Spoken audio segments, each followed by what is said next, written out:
என்னம்மா காலையிலே எல்லா கீரையும் ஆஞ்சிட்டு இருக்குமா தெரியுது? ஆமாம், இன்னைக்கு ஞாயிற்றுக்கிழமை நிறைய எல்லா கீரையும் கிடைக்கும். அதனால தான் இன்னைக்கு வாங்கி காலையில் எல்லாத்தையும் தனித்தனியாக எல்லாத்தையும் ஆஞ்சி எடுத்து வச்சிட்டேன். இது வந்து புளிச்ச கீரை. இது வந்து தொக்குக்கு வந்து நல்லா தொக்கு செய்யறதுக்காக இது எடுத்து வச்சிருக்கேன். ரைஸில் சப்பாத்தி இட்லி தோசைக்கு நல்லா இருக்கும். சரியா? இது வந்து குமுத்தி கீரை. இது வந்து டேஸ்ட் நல்லா இருக்கும். கடையிலுக்கு வந்து பருப்பு போட்டு கடைவாங்க, நல்லாயிருக்கும். இது எப்பயாச்சும் ஒருக்கா தான் கிடைக்கும். அதனால இதையும் நான் வாங்கி எடுத்து வச்சிருக்கேன் கடையிலுக்கு. சரியா?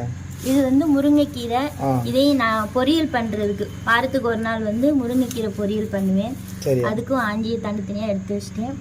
இது வந்து பாலக்கீரை. இதுவும் எப்பயாச்சும் ஒருக்கா தான் வரும். இது வந்து பாலக் பன்னீர். நம்ம பாலக் பன்னீர் வந்து சப்பாத்தி சைடிஷாக செய்கிறதுக்காக வாங்கி எடுத்து வச்சுருக்கேன்.